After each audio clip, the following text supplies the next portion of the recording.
All right. Well, thank you very much. I want to call the Montclair City Council meeting to order. And we will begin with the invocation and the Pledge of Allegiance. And I'm going to ask the city clerk announce those individuals.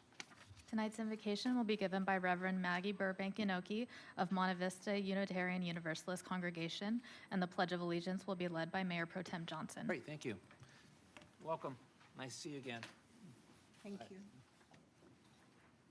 Gathered in this space of community service, we invite the Spirit of life to enliven and guide us with a fresh vision of both the blessings that come from public service and also the hard work that we are here to accomplish together. May we honor the ancestors of this land and those descendants yet to come with our integrity and our love for this place that we know is home. May each and every individual in our city, no matter their social location, find warm welcome and deep belonging among us. And may all of our actions bring us closer to a better way of life for all. Amen. Please join me in the salute to the flag.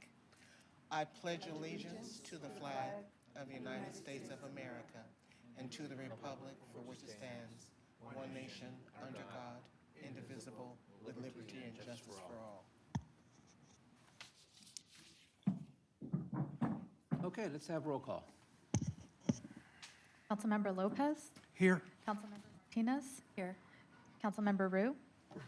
Present. Mayor Pro Tem Johnson? Here. Mayor Dutray?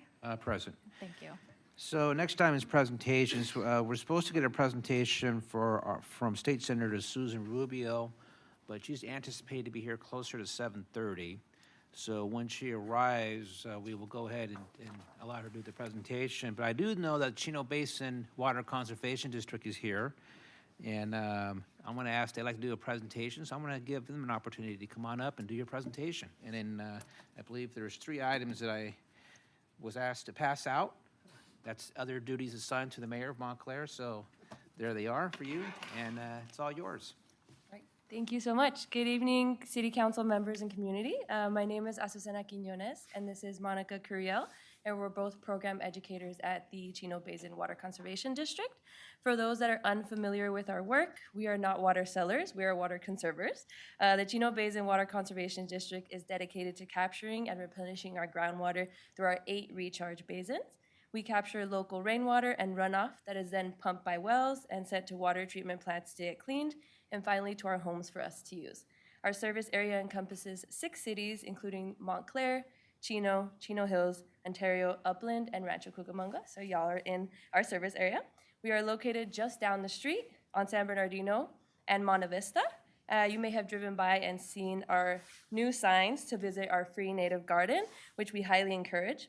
It showcases a variety of low water gardening styles that thrive in Southern California, that provide inspiration for homeowners to create their own water-wise gardens. We also offer a variety of free services, so that's kind of the highlight of what we're able to do. So that includes free workshops in English and in Spanish. We have a youth volunteer cohort that has been working with us for the last couple of years, trying to generate that interest in water and conservation in our youth. And then we also have our field trip program, so we serve all of the schools in our service area, plenty from OMSD. And we even have our sprinkler checkup program, so that's completely free as well. And I wanted to invite you and the community to our next event, which will actually be next week, next Thursday, the 16th.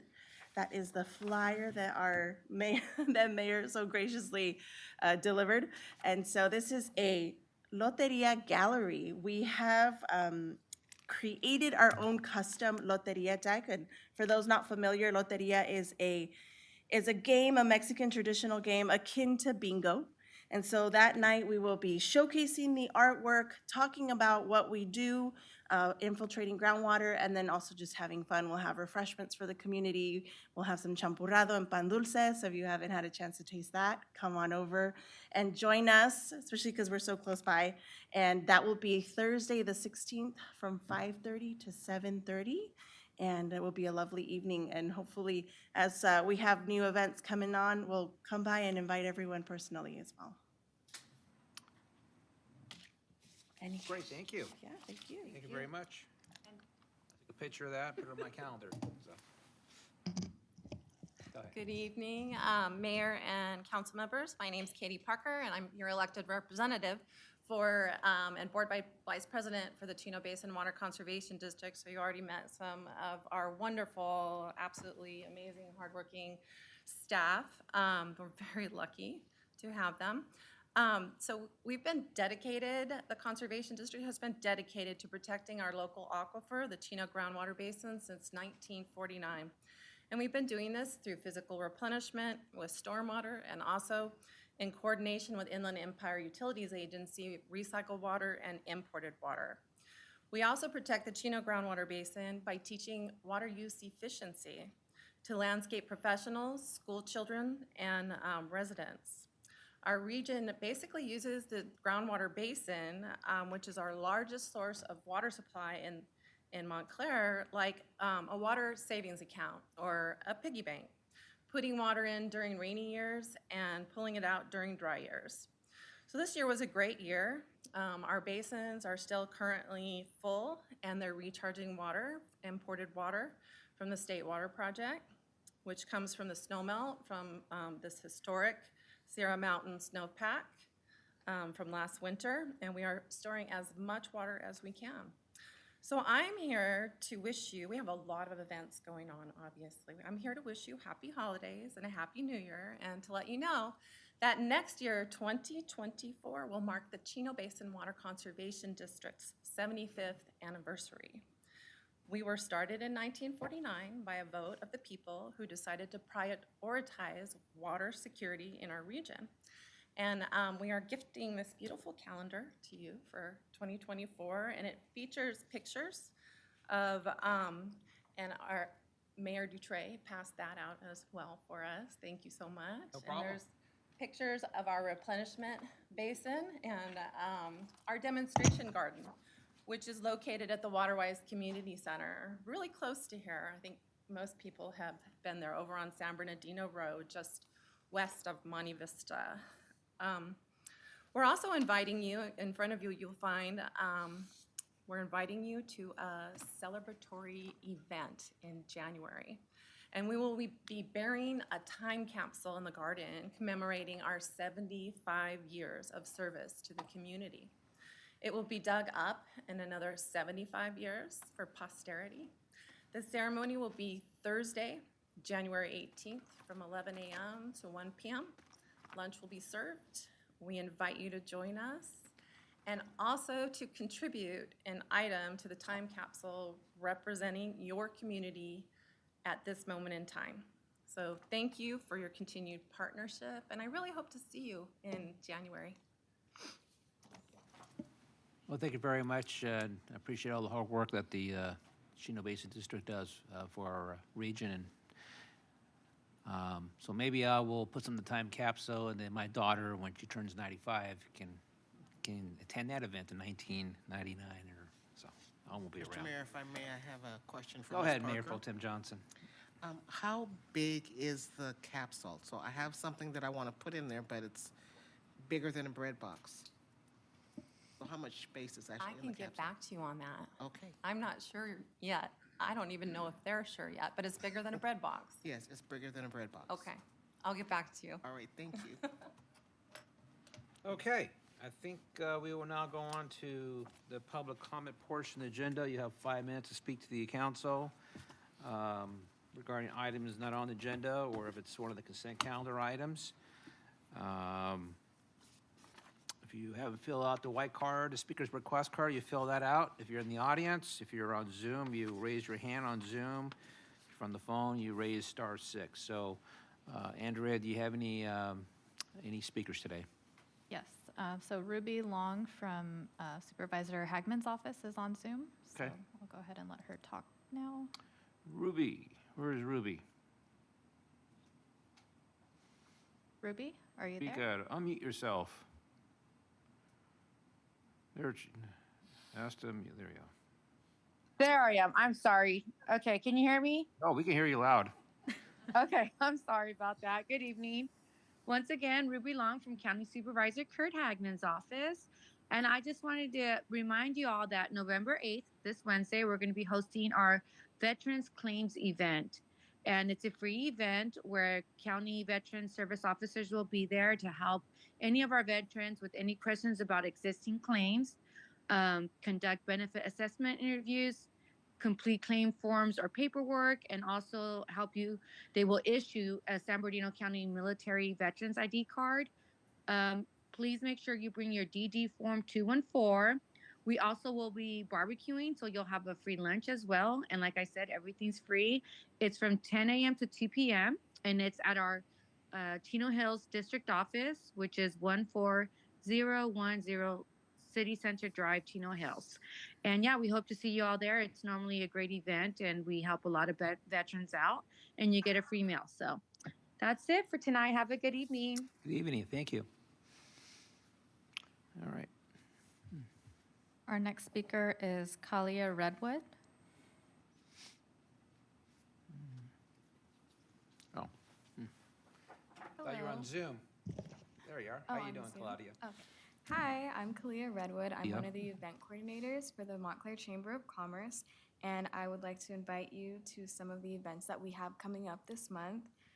First, we are accepting donations for our annual food and toy drive, partnered with the city of Montclair, where you can drop off any food or canned goods up until November 29th. And we have many local businesses in the community that are hosting boxes. Like Chino Basin has 2 boxes where you can drop off any of the food and toys. Next, on November 9th at 8:30, we have our monthly networking breakfast with our guest speaker, Jennifer Ricardio from the California Department of Tax and Fee Administration. And November 19th and 18th, we have our e-waste event where you can drop off electronic appliances that do not work or that you just don't want anymore at Alma Hoffman Park from 9 a.m. to 2 p.m. We also have Gourmet, a catering company, is having a reception on November 7th from 5 to 8 p.m. It's free and you can enjoy appetizers and cocktails. Lastly, Paradise Nutrition is holding a cardio kickboxing class from 8 a.m. to 9 p.m. and it is $25 and it includes their power combo breakfast and a protein shake. And all of these flyers are at the door, so please grab one on your way out. Thank Great. you. Appreciate it. Thank you.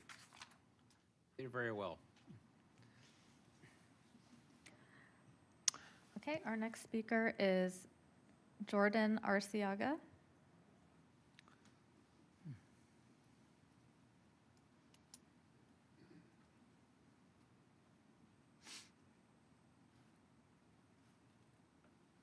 Hello, sir. How you doing? Good, sir. How are you today? Just fine. I'm just addressing you guys today.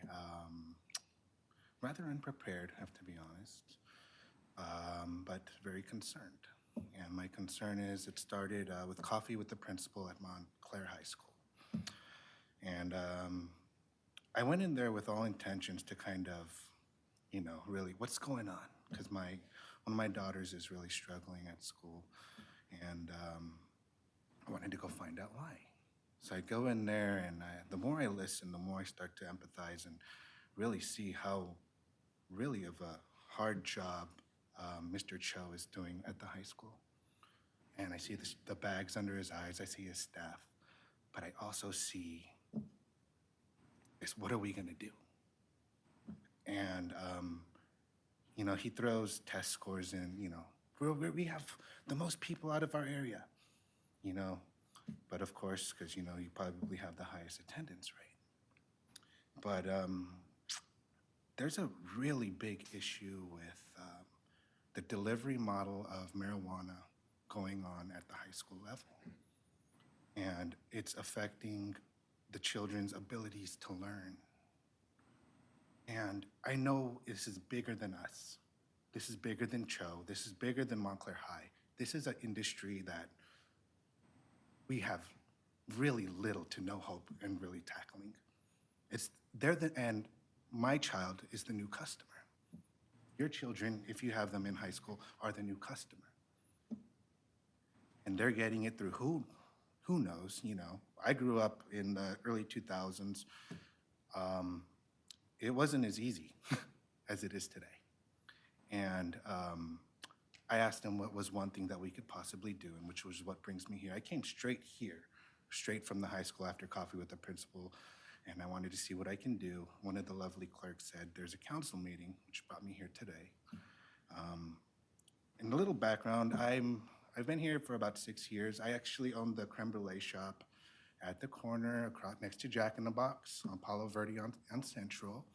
Unfortunately, we are not there anymore, but we're just trying to pivot, but that's who I am. And he said that, and one of the recommendations, you know, how do we at least combat it, was to have police there, you know, and we said, why don't we have police there, at least one officer there at all times? And he just said there's not enough to go around.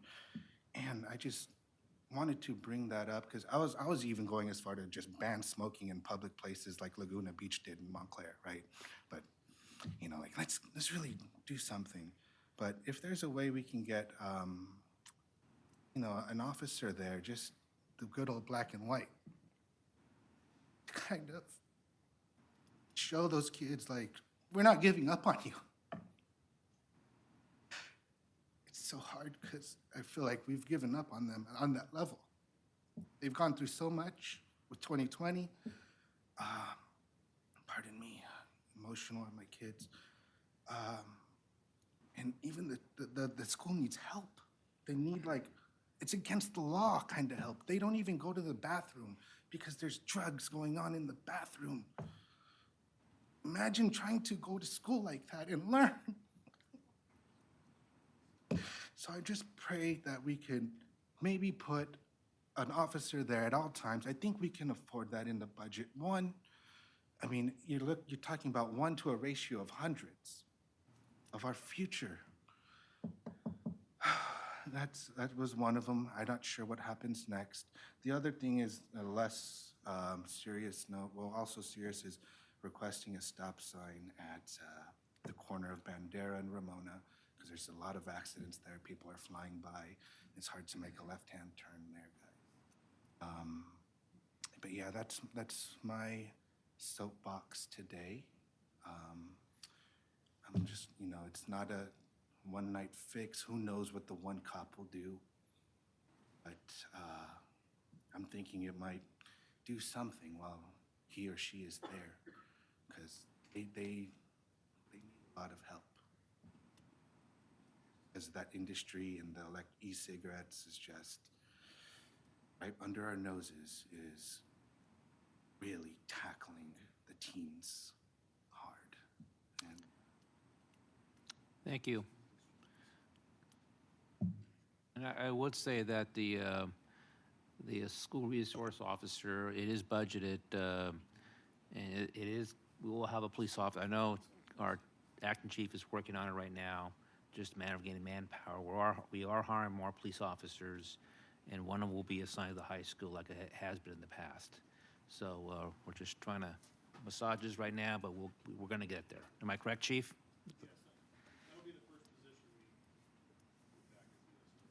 Thank you, Chief.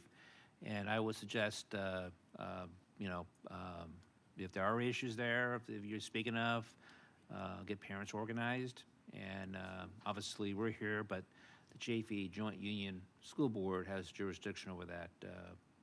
So feel free to contact me if some parents. Maybe I can schedule a meeting with our the board representative who represents Montclair on the JV Joint Board. We can maybe have a little meeting there too, if you like. So I'm sorry to hear that. And our kids are in this community, and all kids, but you know, Montclair that we represent are important to us, and we want to make sure our children are doing well. So thank you very much. I'm sorry. Mr. Mayor. Go ahead. A suggestion to the speaker. Mr. Arciaga, Juan, did you provide your contact information to the city clerk? Okay. I have the address. You can come and fill it out more if you want. I would suggest you do, sir, please, so that way staff can, or council can contact you. But also, as the mayor alluded to, please do what you did here tonight. Go to the school board, the Chaffey Joint Union School Board. Our representative that represents the city of Montclair is Ms. Sue Ovitt. She's our board rep on that, she's our representative on that board. And make those same concerns you did tonight also to Chaffey Joint, okay? Thank you for your passion and concern. I was just about to say the same thing. Sue Ovitt is our representative for this district on that board, and it really helps when you can talk to the Chaffey district about this. Make it real to them because, you know, that's their property technically. The minute you're on there, that's Chaffey district property. So they need to take some responsibility or be involved with it. Thanks. Okay. Next speaker, please. Okay, next is Bruce Culp, and he is on Zoom. Bruce Culp. I've heard of that name. Hello, Bruce. How you doing? Can you hear me? I can hear you. All right. So I'm going to walk out of here. It's getting a little loud.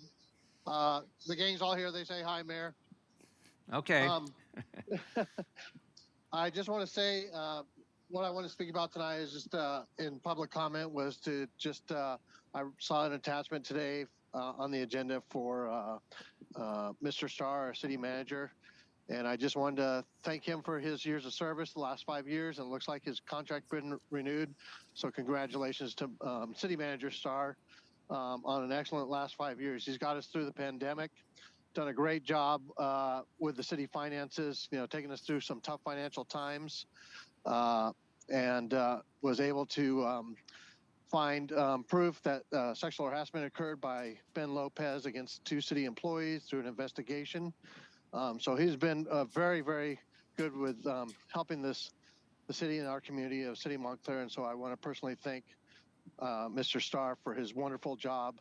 I look forward to another 5 years if he can hang in there for that long and get us through all these the struggles that the city has to go through. Although our city is doing really, really good as a result of his fine work, and of course, all the city staff that work day in and day out. You know, through his leadership and through all of our city staff, I just want to say my appreciation for that. And lastly, I'd just like to speak on item C6 tonight when it comes up. If you can pull that item, somebody, and then talk about the Trans Center. Thanks. Well, Bruce, if you're there, you want to talk about item C6 right now, and I'll just give you another 5 minutes for consent calendar. Okay. I don't have that much time, or I won't speak too much. I just wanted to say, you know, I'm really excited that if the city is able to purchase that property, a couple of things I just want to that are important to me that I'd like to see at that at the Trans Center if we do move forward to getting that property and we're able to develop it. One of the things that is important would be housing. It does mention that there's going to be affordable housing, but I'm talking about transitional housing or something that would help get people with very low income or getting out of homelessness into housing there. The reason is you know, people coming out of homelessness have opportunities to, you know, are trying to get jobs. And one of the things that are the hardest thing for them to get is a car. So they're pretty much without a car and they need to get to work. And it would be really, really helpful for people that are transitioning out of homelessness to have a place right next to a transit center that has 3 different bus lines, a Gold Line, a Metrolink line. I mean, can you imagine the opportunities you could provide to people that are struggling and trying to make it, you know, trying to get out of that homeless situation, or, you know, in other situations where transitional or very, very low income housing would be able. And I know the property is expensive and developers, you know, like to buy mansions and things like that and nice fancy sports cars, but I think we can afford to have, you know, 20 to 50 units there on that property that would allow those people to have an opportunity to make transportation affordable for them. Second thing I think would be really helpful for that property would be a train, you know, a formal train station. And I know in the comments in that item that they definitely talk a lot about the you know, some kind of service center or something like that. but it would look really nice to have a train center. I know that doesn't provide a lot of profit to the developers and the people like that, but one less mansion, one less fancy car can provide for that. So those are the kinds of things that I would like to see at that Trend Center. Thank you. Thank you, Bruce. All right, Andrew, you have any more speakers? Yes, so Ginger Eaton, she would like to speak on the city manager contract. Oh, Do you want okay. to take that comment now, too? Yeah, we'll take it now. Come on up, Ginger. And is any more speakers after that? That's the last one? No? Okay. Ginger, Thanks. for Mayor Eaton, Ginger Eaton. Thank you. My name is Ginger Eaton. A resident of Montclair since 1996. Paul Eaton is a former mayor, was my husband, and a long-serving one is that. I'm sure you know that. If you don't, I just thought I'd let you know. I had the honor of serving to filling his unexpired term when he had to resign because of ill health. He and I worked with and knew 4 city managers. Lauren Wasserman, Mike Milheiser, and Lee McDougall. And of course, Ed Starr. They were all talented city managers. They were long-term city managers, and they led the city to where it was when Ed came. Now, Ed was born working at the city of Montclair, but I want to say there isn't anybody who is more qualified, more talented, and more in love with the city than he is. And I urge you to renew his contract. He learned under excellent city managers, plus the fact he has a pretty brilliant mind himself. And I just wanted to say thank you, Ed, and recommend to you that you renew his contract. Thank you. Great, thank you. All right, so we're going to go back to presentations, and it's my honor now. I know our State Senator Susan Rubio is here, and I'm going to ask her to please come on up. And I know the Senator, this is probably your first time in the council chambers in Montclair. Yes. And I want to commend you because I know that what I've noticed from you is you're a go-getter. You don't waste any time. You're out there everywhere. I know you've had some significant legislations since you've first term, and well, some good legislations for the community. And I know that you've been also kind of balancing the business and the environments and everything else, looking out for the people's interests. So I appreciate that. So I was very honored to present you Senator Susan Rubio. Good evening, Mayor, Mayor Pro Tem and council members, and esteemed guest. It's an honor to be here, and I need to share with you why you don't see me often during the week. They do keep us locked up from Monday through Thursday on the regular legislative calendar, so it's very difficult to make it to your council meetings since it happens during the week, but today, we have a break. So I wanted to come and share with you. It might be a little lengthy, but I do recognize that I just inherited this beautiful community in January, and many of you may not know the policies that I have and funding that I bring, so I might over-explain just to make sure that I share with the community things that I've done. But again, I'm State Senator Susan Rubio. I have the honor of serving this community now since redistricting happened. I am trying to move it, and it's not happening. Not happening. Yes. You want to help me? Here. It's me? No, it's not. Okay. You just have to focus on. There we go. There you go. Well, thank you so much. Anyhow, I just wanted to, well, I went backwards. I wanted to share a little bit of some of the deliverables that I've done in the last 5 years. This is my 5th year as a state senator for this region. And so some of the things that I work a lot on are housing, parks, open space. I was a former council member for a local council member for 13 years, so I definitely know some of the needs of our communities and what we need to thrive. And so I know one of my frustrations as a council member was trying to build projects, housing projects, whatever that might be, and not having enough funding to have them completed. So when I became a legislator, one of the things I wanted to do is to ensure that I had a pot of money that I can give and support our local cities. And so I've been able to bring $36 million. I started by, I could have given it just to my cities, my region, but I chose to really help everyone in the entire region, not just my cities. So I started with the San Gabriel Valley Regional Housing Trust. For those of you that don't know, I started off just representing San Gabriel Valley. That's why I called it the San Gabriel Valley Regional Housing Trust. And then what I did is I created a board, and I put $36 million in there with the intent of supporting my local communities. Like I stated, we started with 5 cities, and now we have 23 cities total. We've been able to build nearly 1,000 housing units, and I know that some members that don't recognize the work I do feel that that imposes sort of a mandate on local communities. But the way that works is I don't tell cities what to do; they tell me what to do. Really, the funding is there available for people that wanted to take advantage of it, and so I started with the San Gabriel Valley, so I wanted to share with you that just this year I passed SB 20. This housing trust has been very successful. Like I said, nearly 1,000 housing units. We've housed nearly 200 homeless individuals right off the street. We feed them 3 times a day. We give them mental health services, and their children have a nice space to learn and thrive. And out of those 200 individuals that we house, we've, as of last month, I would say approximately over 50 have been placed in permanent apartments.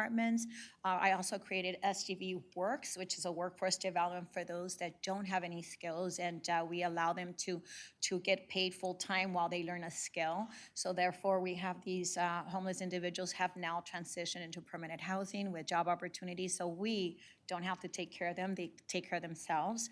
The next thing I will share with you is usually I work with local communities. I tell them, what do you need? And I'm here to help. And so I've been able to give, funding to I would say, most of my cities so far. So I brought $25 million to help community centers. I brought, most of you may or may not know, I'm a teacher by trade. I've been a teacher for 20 years. So I brought at least $10 million to support my local teachers with professional development, especially those that struggle in teaching second language learners and classes that have deficiencies. So I wanted to help my teachers, so I did. I also brought $5 million for workforce development, again, not just for my cities. I gave $1 million to the San Gabriel Valley Council of Governments to create SGV Works, which is now producing jobs for those that were homeless, formerly incarcerated, those that are at risk of being homeless, and in particular our foster youth that are now transitioning out of foster care and they don't have anywhere to go. $4 million were left to SCAC, which is a Southern California Council of Governments, so that's all of us here in LA County and the region. So again, providing job opportunities was very important to me. And I also focus a lot. Those of you that know me know that I work a lot on protecting children and families from violence. I work a lot with mothers of murdered children. I work a lot with domestic violence survivors. And I was able to bring $3 million in particular to tackle the human trafficking and children that have been abused. So I'm very proud of the work that I do in that space. It's heavy. It's very heavy on my heart, but someone has to do it. And I'm very proud that we've done so much in that space. And I'm building right now 2 community parks, one in the city of Baldwin Park, one in the city of La Puente. LA County did a parks assessment needs report, and those are the 2 cities that were the most park poor in the entire LA County region. So I wanted to support those cities, so I gave each $6 million. So we're currently completing 2 parks. So this year I passed 15 bills. None were vetoed, which I'm very proud to say. So if you see the top line in SB 20, I was very successful with the San Gabriel Valley Regional Housing Trust, and now I have the Inland Empire. So I passed this year, the governor just signed it 15 or so days ago, SB 20, which now will allow all the cities across the entire state of California to replicate our housing trust if they wish. It's not a mandate. If they feel that they want to replicate what the Singer Valley did, it's really important. I mean, we have 1,000 affordable housing units that we wouldn't have otherwise. But again, it's there to allow cities to take advantage of it if they choose to. So I'm not going to go over all of them, but I want to point out SB 344. Another area that I work a lot on is cancer research, cancer funding. I created the very first recycling cancer medication program in the state of California. And my ideas come from talking to ordinary citizens. You know, we're not experts in every single subject, but there was a gentleman who lost his wife to cancer, and they had medication come to the house just naturally in the mail, and he tried to donate it after his wife passed. He accumulated about $13,000 worth of cancer medication, but the law here in the state of California didn't allow people to transfer medication, so he had to throw it away. So him and I set out to change the laws, and so I created a recycling program that if the medication was unused, he's able to give it back to the doctor, and the doctor is able to give it to someone that can't afford it. As we know, it's very expensive. So I've created, again, a lot of policy on cancer, supporting survivors, and especially children, because we don't have a lot of policies. We have it for adults, but not so much for children. So I won't bore you with the rest of all the policies, a lot of great work, but I wanted to also share, as I already shared with you, this year I'm putting $1 million in the Sangre Valley. Because, and I say San Gabriel, I'm sorry, it says San Gabriel, but it's also the Inland Empire, because I want to focus a lot on making sure that our communities are safe. So the $1 million is just to create a pilot program. We were successful with the Housing Trust. So now we're creating a pilot program to see if we can create a hub where cities can share with each other available beds, spaces, so they could work together to mitigate some of the issues that we have, like housing and homelessness, people on the street. If you find someone that's not well, that hub, if you will help local communities find a spot for that person so they're not out on the street or creating some challenges for our public safety officers. I also was able to bring this year, a few months ago, I delivered $8.5 million to establish the College of Health and Community Wellbeing, and that is in Ontario, where Ontario and Pomona meet. The goal was to create a college that would be available for local students. I did that in partnership with the University of La Verne. It was their idea. They came to me for support, and I went to work, and I was happy to be able to do this for them, because we know that they subsidize and they pay at least 70% of tuition for students, and we want students to not only have a career but walk away without any debt. So hopefully this will help. It'll start construction, I believe, this coming year, and hopefully we'll have that college, which is in this area soon. It's in San Bernardino County side. I also delivered $2.5 million to establish a small business entrepreneurship center at East LA Community College. And what that does is, as a former teacher, and I think you could all attest, people like these, that they don't want a four-year college. They want to start their own business. They're creators, innovators. They have all these great ideas, but they don't have the startup money to create their own business. So now East LA is going to create a center for these entrepreneurs where they're going to provide the overhead, the space for them to be creative. And so, I'm very proud of it. I graduated from East LA College, so I'm glad to be able to help in a small way, my old alma mater. And so that's going to start also next year, and anybody can take advantage of it. It doesn't have to be a student. We also know that many businesses went under during the pandemic. So if they feel they lost their space, their brick and mortar, and they want to reinvent themselves, they can go and they will be provided the space, the overhead, and the opportunity to get back on their feet. I also provided $500,000 for local law enforcement. There's about 10 cities that got funding from me for the police departments for various reasons. That's $500,000 in one pot of money, but I brought another $1 million for a lot of local communities. Irwin donated radios for their police officers, Baldwin Park, San Dimas, Duarte, Azusa, Covina, West Covina, so I'm able to at least give a little bit to all our police department. Those of you that know me well, you know that I'm a very strong supporter, advocate, and ally of our police officers. I believe in safe communities. A lot of the policies that I focus on is either strengthening, policies to hold perpetrators accountable. That's why I do a lot of policy on domestic violence. One of the bills that I was very proud to pass this year, which was incredible to me, was SB 14, which would make selling a minor for sex a serious felony in the state of California. It was not a law here, and so I was able to pass that with my colleague. So now anybody that engages in, sex trafficking a minor and repeats that offense is now going to be held accountable and have more serious consequences. And I think we need to send a message that we don't tolerate crime or anyone exploiting our children. So like I said, I'm very proud of doing that.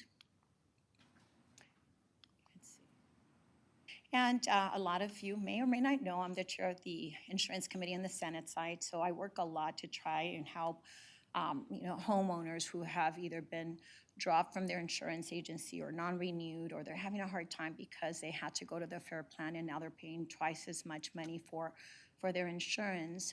I've been working closely with the insurance commissioner, the governor, to see how we can mitigate some of the non-renewals. And this year, I think we found a middle ground, a good solution. I worked with the insurance industry. There was a lot of insurance companies leaving in the state.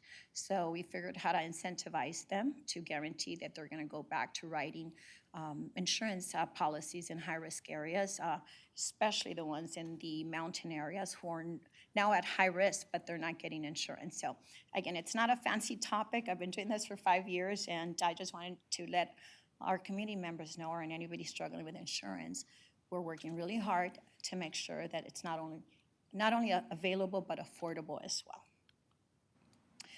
So these are some of the bills that I've tackled on the public safety front. As a teacher, I'm really angry that fentanyl continues to invade our schools, our communities, and of course, it's something that I've been trying to tackle for a while now. So I've partnered with AB 701, which will increase penalties for anyone selling fentanyl.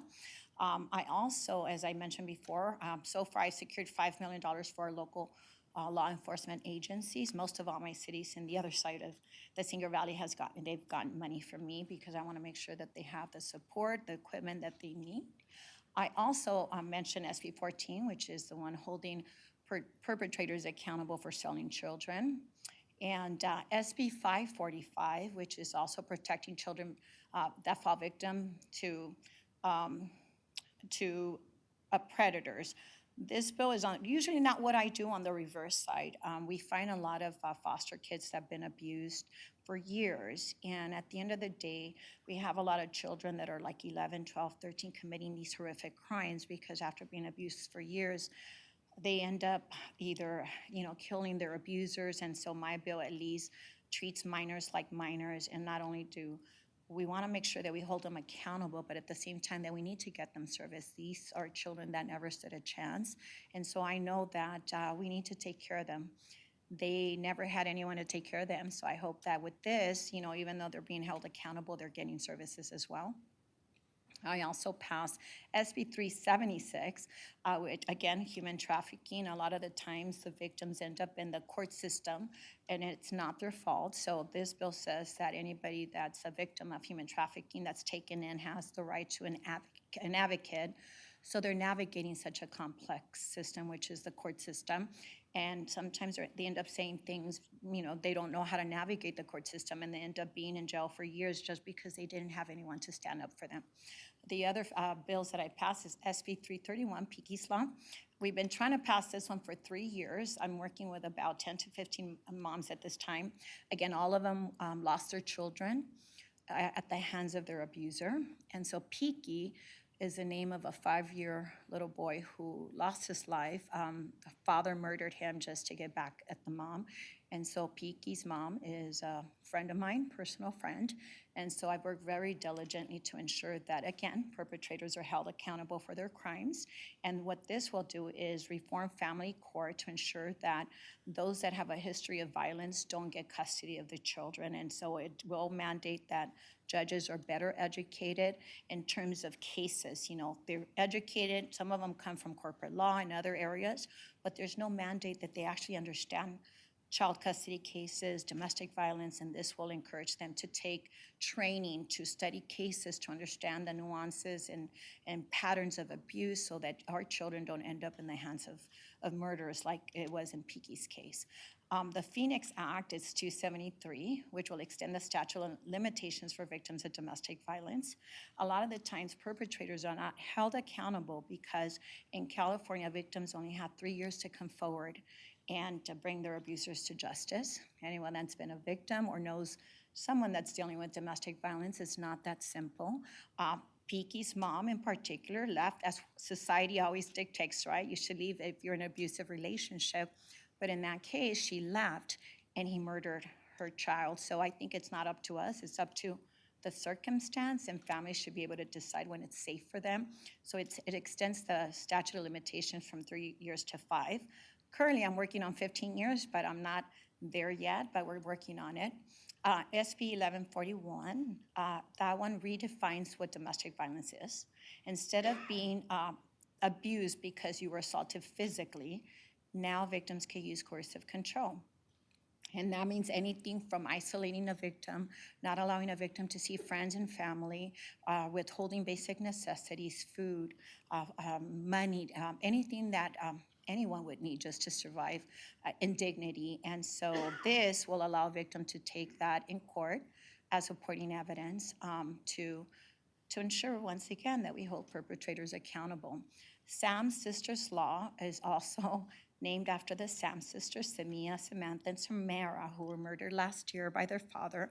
Once again, he had a restraining order. He had assaulted a police officer. He was held on a 5150. There was sign after sign that this man did not deserve to have those 3 little girls, and he did end up killing the 3 little girls, killed himself, and killed the chaperone. So this law will now protect other children from falling victims to, again, abusers. I'll leave it at that. I could keep going on, but it's, like I said, I work a lot on keeping our families safe. And this is just an overview of all the funding that the state has provided. Overall, $33.2 billion have been brought in for transportation. I am the chair of the Singapore Valley, so I focus a lot on bringing resources to our region. So, in case some of you wanted to, just highlight some of the issues that we need to focus on, I'm happy to listen. And we also made $5.1 billion available for capital operations and improvement.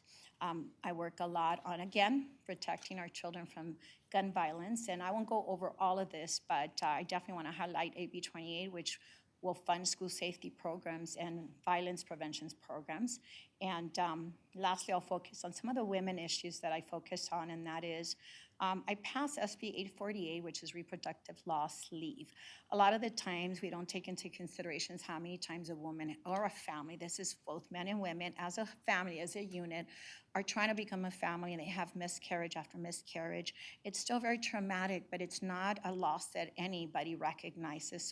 So this just simply says that if you've lost, if you're trying to have a child as a family, and you have multiple miscarriages, perhaps a failed adoption, there's a lot of trauma, not just to yourself, the significant other, the children. It just allows a few days off work to grieve and be able to collect yourself before going back to work. It also, SB 729 focuses on healthcare coverage for fertility treatments. More and more women and partners and couples are struggling with infertility. And this just simply says that for example, again, working on cancer issues, sometimes women that have cancer have to go through aggressive chemotherapy and other treatments that make them infertile. So what this says is that the health plan should be able to help you freeze your eggs, and after going through treatment, you come back and you should be able to take advantage of IVF because it is so expensive to have these treatments. And we don't want young women that are having cancer issues to not only have cancer, but not be able to experience motherhood. So again, a lot on healthcare. I sit on the health committee, so I work a lot on healthcare issues. And lastly, climate change is another issue that I think it's pressing to all of us. So I brought $12 million. It says bond, but that's a mistake. I brought $12 million directly to the Sangro Valley Mountains. because we had the Bobcat fire and a lot of the homes were exposed and in danger. So what that does, it allows the San Gabriel Mountain Conservancy to give grants to families that want to retrofit their homes. And it also creates funding for water conservation, open space, parks, and water cleanup. And I'll leave it at that. Like I said, it's a lot, but I wanted to just kind of give you a sense of what I do, but certainly public safety is one of my top priorities. Helping my local communities as a former council member is important to me, that I listen to you. I do believe in local control, and I always defer to my cities to tell me what the need is. I provide resources, but not a mandate. I just want to help in any way I can. And so all of you listening at home, I am your state senator, Susan Rubio, and I hope to continue to be of service. Thank you so much. Thank you very much, Susan. Senator Rubio. Mr. Mayor. Go ahead. Go If ahead, I Bill. may. First of all, Senator, thank you for all your effort. Many people in this room don't realize how large your district is. It stretches from Fontana to Monterey Park. It's one of the largest Senate districts in the state. So the senator is literally all over in a two-county region. So thank you and your staff for all the work that they do on that. A question, with the Regional Housing Trust, do you think there may be an opportunity next year that it could be expanded to cover all of your cities if they should so want to join it? Well, I don't know who I spoke to, but I tried to include your city early on, but I didn't get buy-in initially, and I understood that because no one knew me. I had just acquired the city, and I wanted to explain this wonderful program, and it takes a while to understand the benefits. So I did help LA County create their sort of housing trust. They modeled it after the San Gabriel Valley. So now I hope that like, for example, you can partner with Ontario and Chino, which I do represent, and create your housing trust. I believe the minimum is 3 cities to band together and pull the resources together. The reason that helps is that it's a JPA, and you put money into it, but I help bring money also as well, that you can take advantage of it. So if you choose to talk to your neighboring cities and they choose to create a housing trust together, you can do that. Before, you needed legislation.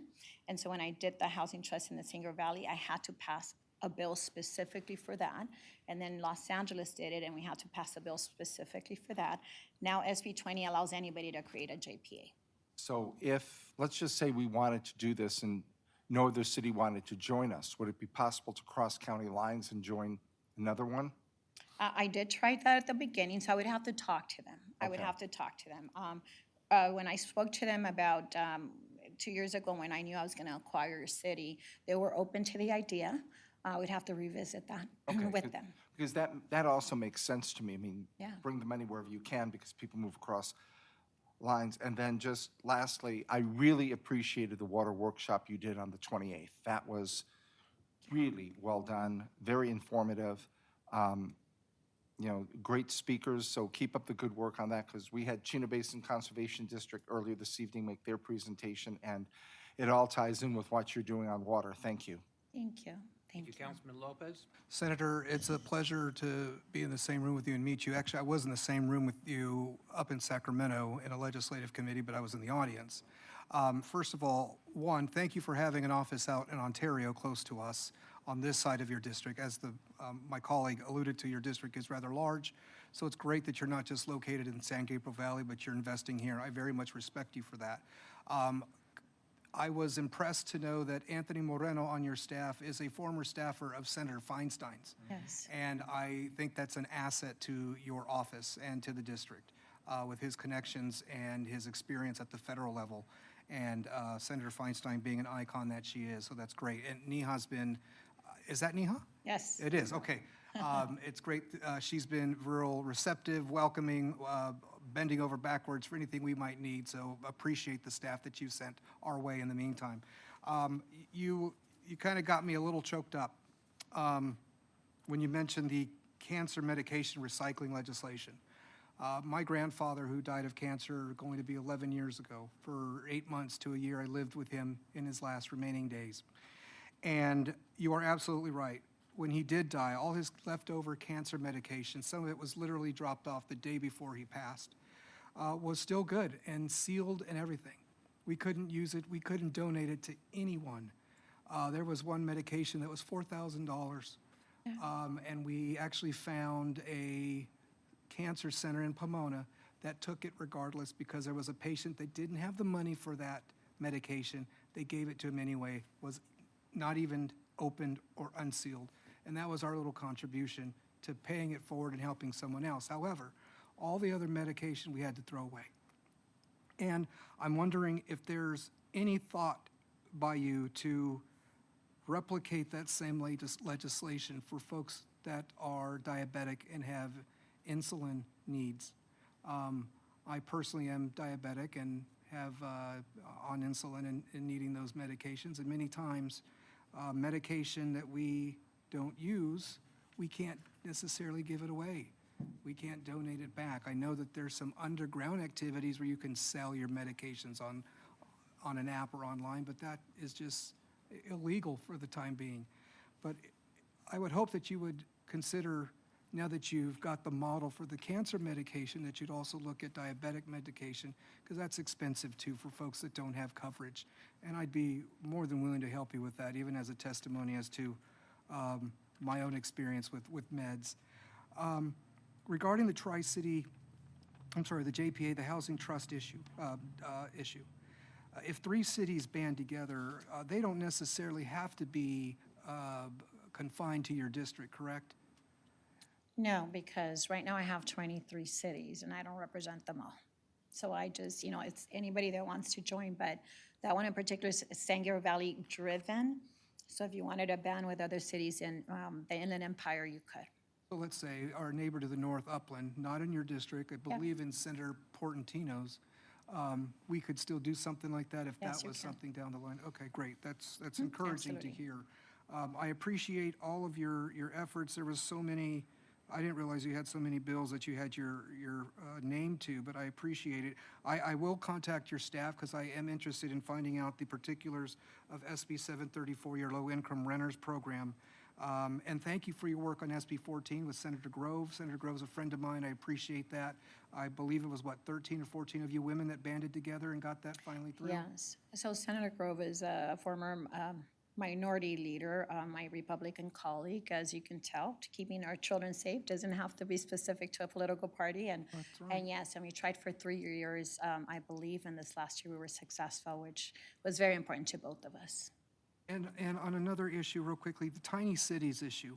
I believe it was the tiny homes that, was it Baldwin Park for veterans? So we have 3.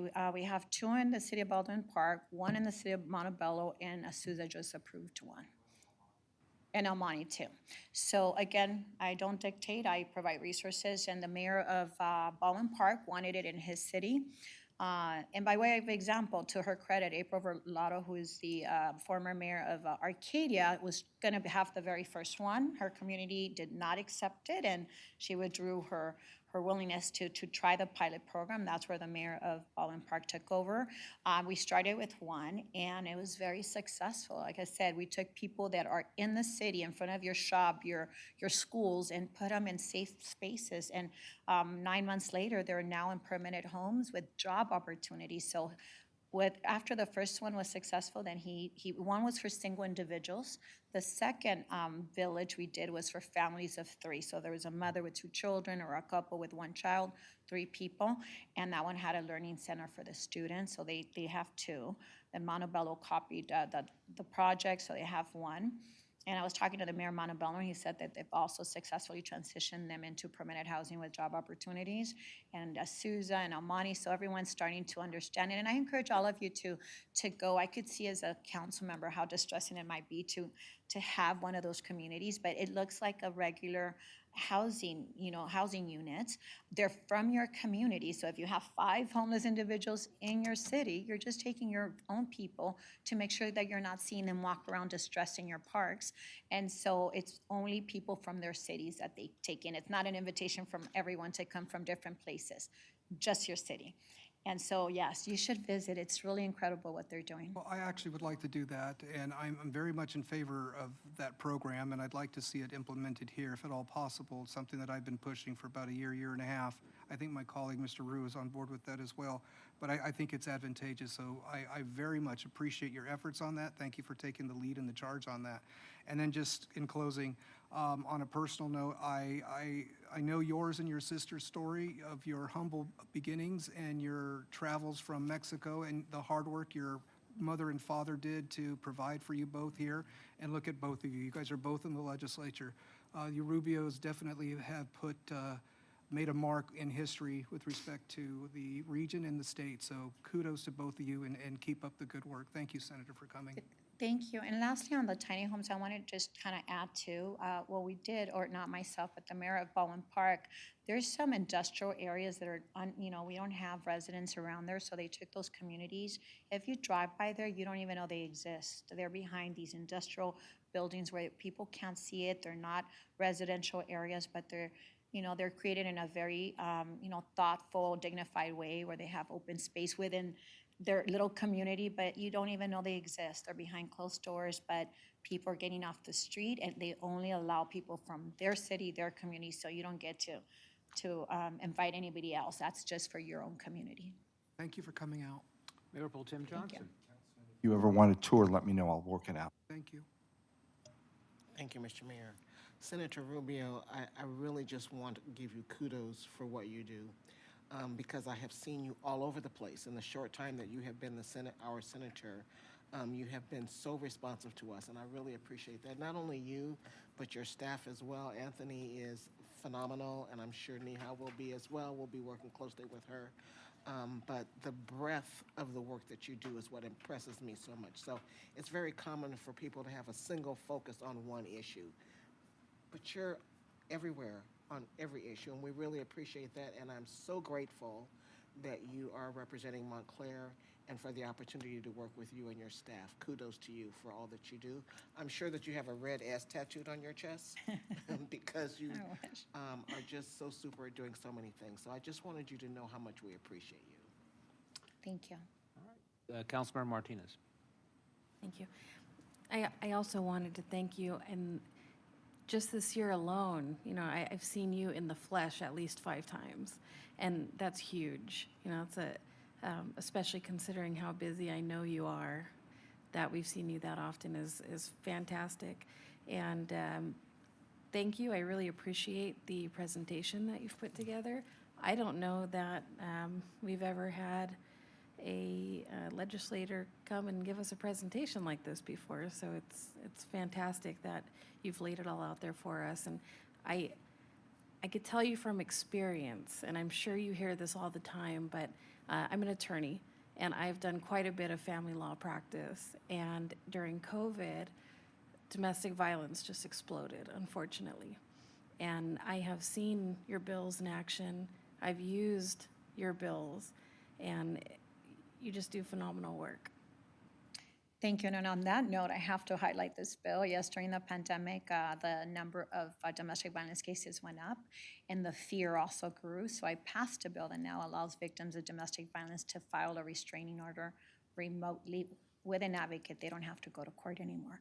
A lot of the victims would recount their stories out of fear, or their perpetrators would follow them. And so now, in the safety of us, either a shelter or wherever they want to be safe, they can file a restraining order remotely, which is something that was important to me. Okay, well, thank you. What I'd like to do is we're going to take a 5-minute break. In the meantime, we're going to come down and take a picture. Okay. You okay with that? All right. Thank you, everyone. So nice meeting all of you in person as well. Thank you. Yes.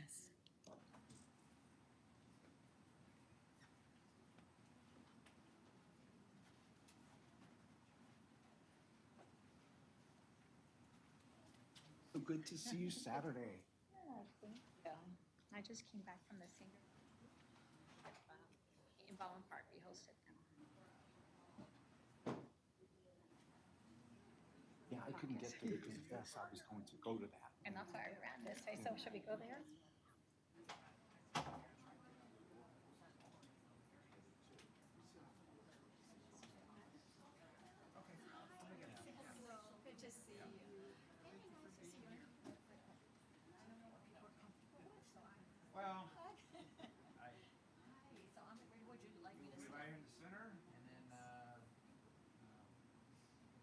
one side, the lady on this side. Outside, all right. Closer, that's our chief. Oh, Chief will be happy to know that I was the Chief's Legislator of the Year last year.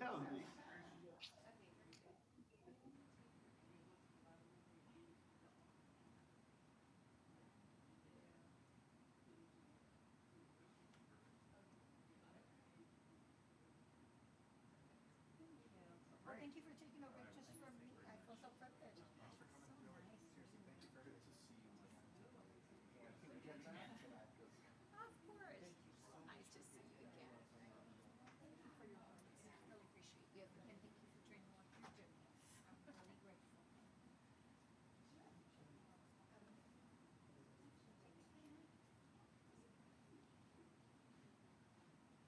Oh, this minute.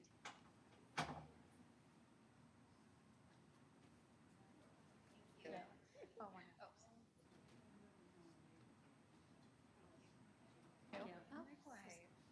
Can you take one on my phone? Hi. Thank you.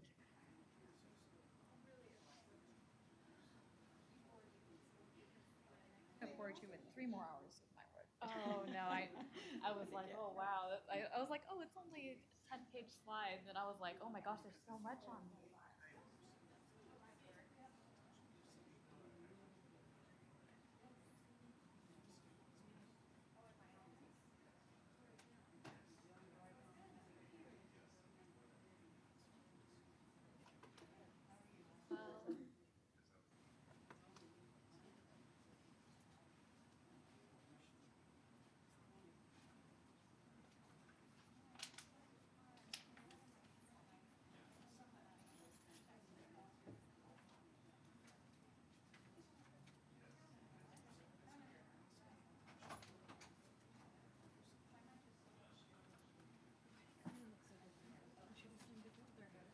Always. Next time you see her, it'll be different.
Give me 2 minutes, please. All right.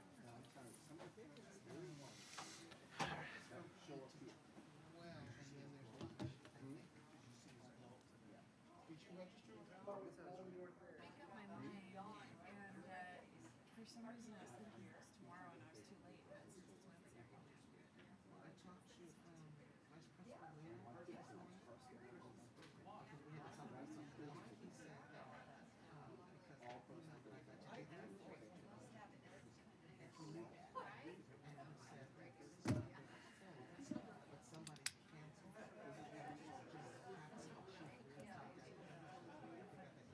So he's going to fill that one spot, but otherwise.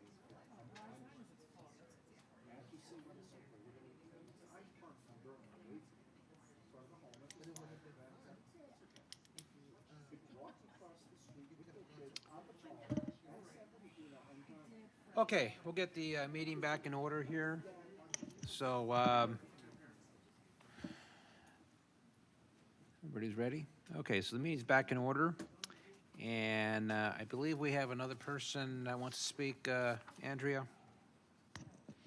That- Yes, yes, so Carolyn said is she having would some like to technical speak. is having some difficult.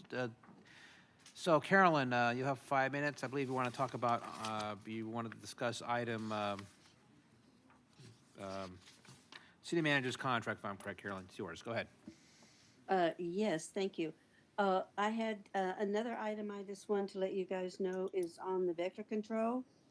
Their Montclair is in good shape. We haven't had anything. Some of the other cities have, but they're remote. They're quite a distance from us. But on City Manager Ed Starr's contract, I just wanted to say and kind of iterate something that Ginger said, that I think in all the city managers that we've had since I was on the council for 28 years, Ed has been the best city manager since I was on the council for that 28 years. I know the past 2 decades, his time always there. He devotes his time. He's there. He's even there on Saturdays. I can tell when I go by. He's the last to leave every day. I always said I had a joke. I always said we need to buy a bed to put in his office because he spends most of his time there instead of his own home. Um, he, I doubt if any other city manager devoted so much time as he has. Maybe you don't always agree with him, but really, you can't find any better city manager than he's been. Um, with his leadership, Montclair will continue to grow. Um, I think that everyone there on the city council should improve his contract because I don't think you would ever be able to replace him with someone that would do as good a job as he has. So Ed, I wish you the best of luck and hopefully your contract goes through for tonight completely. Thank you. Okay, so with that, we will now have consent calendar, and I'll start with my right. Anybody on my right want to pull consent calendar items? C6 for a quick comment. Okay, C6. Go ahead. Well, anybody else? On Yes, my right? Mr. Mayor, A1 for a correction, C1 for a question, and C7. Okay, C7. How about my left? Anybody on my left want to pull a consent calendar item? No? Nobody on my left? All right. So let's start with the minutes for the corrections. Just a correction, please, on my comments for Mayor Don Kurth. This is page 122 of our agenda. Kurth is misspelled. It should be K-U-R-T-H, K-U-R-T-H. And Madam City Clerk, I too am working on that family contact info for the certificate. Okay, so that's noted then for one correction on the minutes. Now we'll go to item C1, and I believe that's you. Yes, it is me again, Mr. Mayor. In the contract, I noticed that the amendment to the contract is only for a 2-week period from November 16th through the 30th, correct? That is correct. Okay, their season ends November 30th? Yes. Okay, I was just wondering why it was just going to be a simple, quick amendment. I was going to make the motion to go ahead and extend it to December 31st, but that answers that. Thank you, Ms. Richter. Sure. So that's item C1. Next item will be item C6. Yes, thank you, Mr. Mayor. This is in regard to the Trans Center. And in whatever way we acquire this, whether it's given to us, whether it's, leased for $1 a year, whatever we do with it, whether it's the city of Montclair or another entity that may wind up doing something there, I'd like to see that we find a way to make sure that parking there is free in perpetuity. It makes no, I don't want to hear that, oh, well, the developer's going to build a parking structure and then he or she will have to charge so much. No. I don't want to hear, oh, we'll find a way to get grants every year. No, it needs to be free in perpetuity if you're using Metrolink, Gold Line, or any of the buses. It encourages people to use mass transit. When you charge, you discourage people, even if it's $3 a day. If you take that out to roughly 50 weeks, 5 days a week, it's over $700 a year. That can make the difference with somebody of saying, you know, I'm only taking the train, let's say the Gold Line, as far as Azusa. You know, for 700 a year, it's better for me just to drive. So we need to look at this very strongly, and I want to make sure we guarantee that there will be free parking for Metrolink, any mass transit, put it that way. Parking for mass transit users will be free. Thank you. Well, thank you, and I believe that's what the goal of this mission is. You know, frankly, I know some of the transit stations, Rancho Cucamonga being one of them, Covina is another one. I think Upland had it, but they got rid of it. Has not been successful, especially now with ridership much lower. And so I would agree that our goal here, it's free now, we've got to keep it free. If we can get the land for $1, the idea is that it was, for that we swap the value of the land to build the parking structures, and how you do that is you get the money from the sale of the lands and build the parking structures. Yes, it should be free, and that's what our goal should be based on the economics. So we have the next item is item C7. Just to comment, Mr. Mayor, in Okay. reading the report, I know that the removal of the island at Station 151 was due to the larger engine that we have, and the island needed to be torn up, but now we are installing lighting in the parking lot. I know that additional lighting and brighter lighting in that parking lot is something that our firemen have long been asking for. I know that over the past 4 years or so, there's been some break-ins with respect to their personal vehicles on the property. They'd like a little bit more lighting as one form of deterrent. So I'm pleased to see that the pavement will be reconstructed or repaved, and the new lighting structure will be implemented. So thank you, staff, for working on this and bringing this forward. Thank you, and I just want to clarify again, City Manager Starr, we are looking at having gates installed there at a future date as well, Ed? Yes, that is part of our consideration At both related Station to 1 and remedy. 2? Yes. Okay, thank you. So that hits all the consent calendar items. Can I get a motion? Mr. Mayor, I move that the consent calendar be adopted as presented. I'll second. I'll give it that second to Councilmember Rue. So we'll do electronic vote. And there's that. Item is adopted 5-0. Next item is the business item, is to consider approval agreement number 23-68 with Mr. Starr for the city manager. I want to start this. I appreciate the meetings we had in closed session, the performance evaluation last year, and of course this year, the two discussions we had regarding the contract negotiations. I appreciate all my colleagues' comments, discussions we had on this particular item, and I want to ask the city attorney to do the presentation. Yes. Thank you, Mr. Mayor. We are all aware this item's on the agenda. We've had a couple of public comments on that. The history of City Manager Starr's contracts is indicated in the agenda report, so I won't go through all of those. I'll just talk about the current contract. So the previous contract ended at the end of December 22. So the effective term of the proposed contract is from January 2 of 23 through December 31 of 2026. So in essence, a 4-year contract. So while the effective date of the contract is January 2 of 23, that's not the effective date of the wage adjustment that's proposed. City Manager Starr has agreed to defer the effective date of the wage adjustment to July 3rd. even though the effective date of the contract is January 2.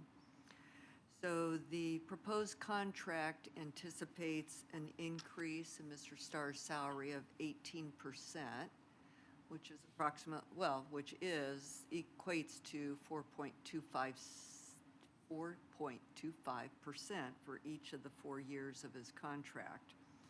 His current rate of pay per month is $21,505.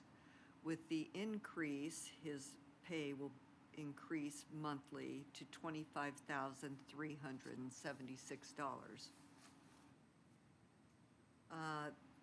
The other significant part of the contract, well, there's a few, and I'll go through the benefits.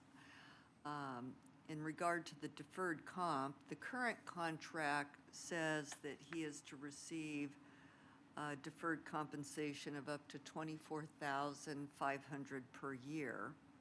The proposed contract provides that it would be the maximum allowed under federal law. And for 2023, there's actually a decrease. Last year was 24.5. This year would only be 22.5. So actually that would decrease. Usually it increases approximately $1,500 per year. But again, we had a decrease this year. Then in the service award program, currently Mr. Starr receives $2,500 every 5 years, and the proposed contract is to increase that to $4,500 every 5 years. So let me just kind of run through some of the other benefits. Mr. Starr, in the current contract, is entitled to an auto allowance of $1,000 per month. The current contract does not change that. It remains at $1,000 per month. On the health care benefits, they remain the same. Now, because of increases, there is a slight increase currently over the current, just because health insurance premiums increase every year.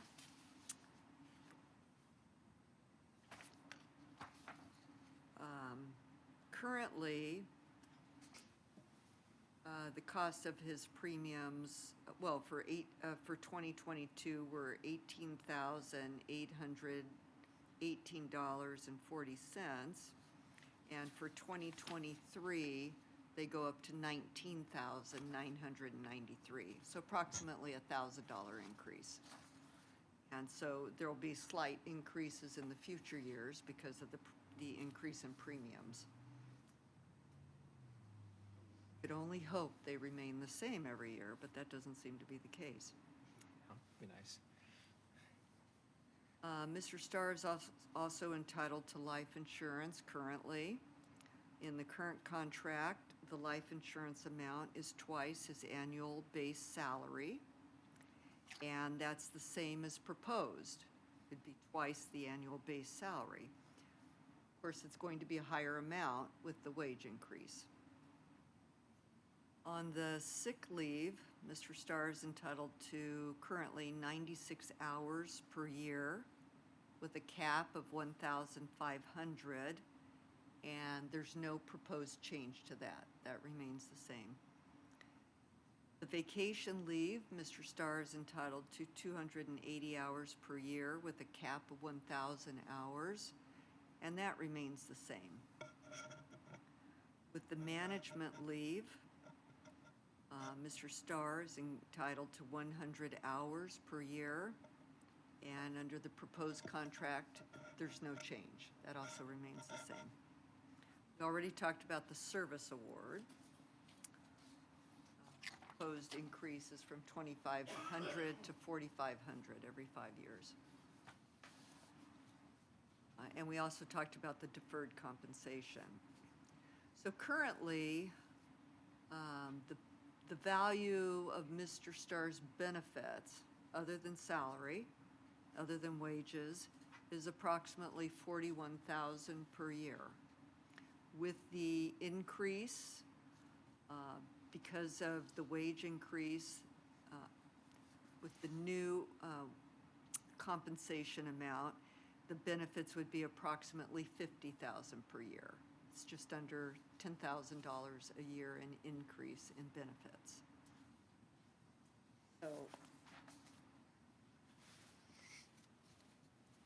So the fiscal impact of the additional wages due to the increase in compensation per year would be approximately $46,452 in wages, the difference between the current amount and the proposed amount, and about $9,800 in benefits. And, you know, you can look at the agenda report to see the other details. So it's my recommendation to the council, staff recommendation, my recommendation, that you approve this contract. Unless you have any questions, that completes my report. Okay, thank you very much. As I noted earlier, this was discussed in closed session, and I think it'll be appropriate now just to make a motion for approval. Can I get a second? Second. Second by Mayor Pro Tem Johnson. Councilor Lopez, do you have any comments or questions? Yeah, just a question. The 1,500 total sick leave hours that could be accrued, that's over the life of the contract, correct? That's a cap, total cap. Over the 4-year term? Yeah. Okay. Yes.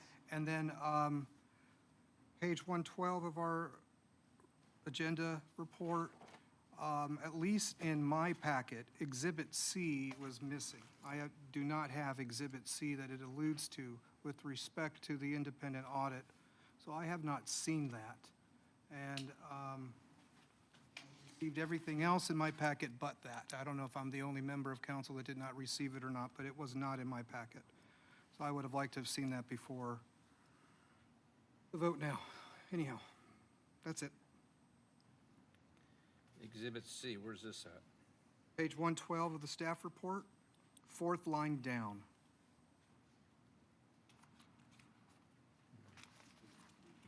That's Exhibit C. So is there Exhibit C in here, Diane, or is that missing? No, that, if I may add, that was a mistake. It's not part of this package. That was old language from the previous agenda report regarding this item. According to an independent audit conducted by, included during the 2 years. It was only intended to demonstrate that when I was appointed city manager in 2010, that I did in fact defer a wage increase for 2 years, and the audit was, that Exhibit C was only intended to demonstrate This is to an the city old audit council. in a previous contract, am I Correct. correct? It just happened to be an error, so, okay. Can we make sure to clean up the language before the contract's signed? Well, that wouldn't be in the It's contract. It's not in the contract.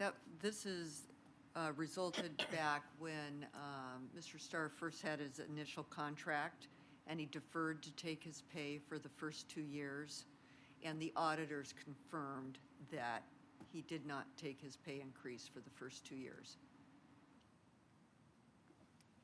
Okay. Ms. Johnson, Mayor Pro Tem Johnson? I just have a couple of comments. So, having worked for what seems like a gazillion years, one of the things that I learned was that the very best people who do the work that they do have the education to do it. Mr. Starr has that. They have the experience to do that. Mr. Starr has that. They have the knowledge to do the job. Mr. Starr has that. But the one thing that separates a good employee from a great employee is dedication.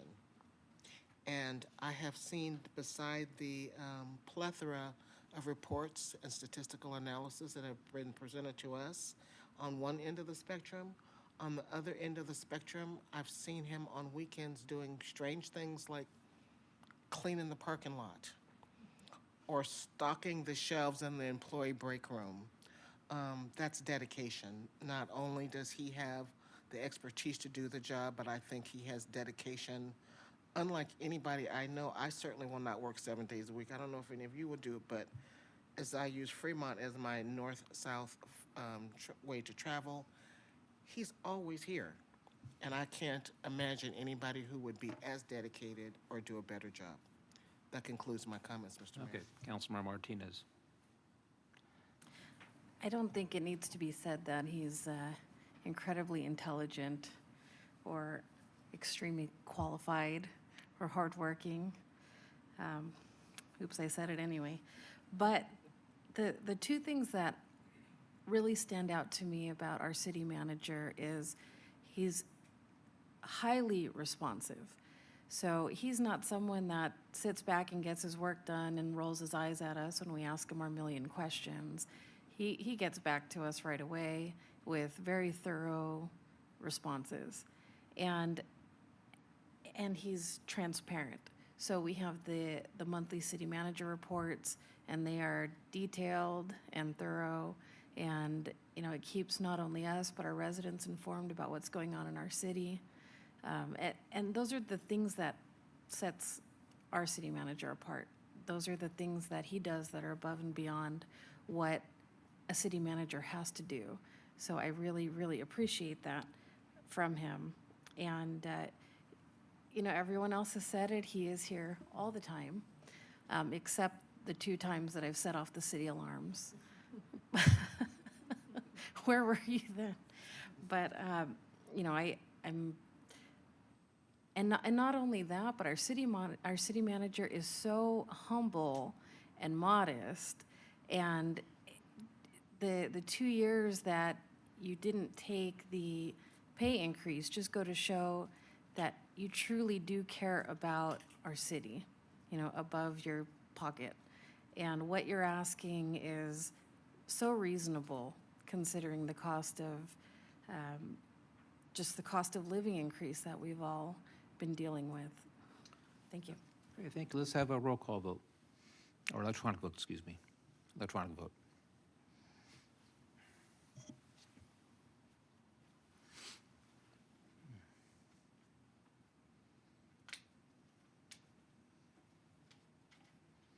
Okay, so the vote is approval, 3 yes votes, 2 abstention votes. I know that when we had discussion in closed session, some concerns, not a reflection of the city manager's performance, but I think some concerns about contract or other issues. Again, that's the discussion that took place in closed session. But I do believe the council entirely does appreciate the hard work you do, city manager at Star. You've been a jack of all trades here. You're committed to Montclair. You're here 7 days a week. I don't have to say anything more, but I appreciate the fact that you're still with us. I do believe that you have had, if you wanted to leave here and go elsewhere, there's a lot of opportunities, but you've stuck it out here in Montclair, and I appreciate it. So we're going to move on to communications, and we will start with the Human Services Department. Great, just a few items, Mr. Mayor. I just want to recap that we had our Halloween Spooktacular haunting at Montclair Place on last Saturday. Well, it was October 28th. It included trick-or-treating, kids' crafts, carnival-style games, a costume contest. We had a DJ, magic show, face painting, a balloon artist, and many themed jumpers. The spooky haunted maze was a big hit for those brave souls that dared to enter, and the popular Halloween costume contest was a lot of fun for everyone to see the amazing and creative costumes. I want to thank our mayor and his wife Ann for attending, and Councilmember Bill Rue, also our CAC, for helping with the costume contest judging. The event was very well attended. Montclair Place marketing team estimates that the attendance was 10,000 people. We thank our 47 high school volunteers, our city staff, Montclair Place for a fun night to remember. And we also want to thank our additional sponsors who were Burtech and the Women's Club of Montclair. So some of our upcoming events, we have the City of Montclair Senior Center will be hosting their Veterans Day Dance. It'll be this Wednesday, November 8th from 2 to 5. We've had an overwhelming response to this event, so we had to move it from our senior center, now will be held in our community center. Join us as we recognize over 25 veterans, and we dance to a live band and enjoy some light refreshments. Donation bins for our holiday toy and food basket program will be placed at locations around Montclair, so as mentioned earlier tonight, but we will have some including City Hall, Senior Center, our Recreation Center, Fire Station 1, and also the Police Department. Donations will start on Monday, November 13th, and will be accepted until Friday, December 8th. We've already received very generous donation of toys for our younger children. So if you're interested in donating a toy, something for a preteen or a teen would be greatly appreciated. Sports balls, craft kits, cosmetics, gift cards, or movie tickets are suggested options. If you have a larger donation or need a pickup, or if you'd like to make a monetary donation, please contact me after the meeting. And many thanks to everyone who donates. I also want to welcome everyone to attend our Holly Jolly holiday event. You can mark your calendars. It'll be held on Thursday, November 30th from 6 p.m. until 8:30 p.m. at the Youth Center. The evening will include the tree lighting, entertainment, and complimentary photos with, of course, Santa and Mrs. Claus. The event will also feature refreshments while supplies last in an area where children can write letters to Santa. And there will be even a response from Santa to those that give us letters with legible addresses. Gift lights in memory or in honor of a loved one will also be available for purchase, and we look forward to seeing all of you there. Mayor, I know you'll be out of town for that event. Yeah. The police and fire departments will be hosting their food and toy drives at Costco to support our holiday toy and food basket program. Those drives are scheduled to be held on Fridays, December 1st and the 8th from 10 until 2 p.m.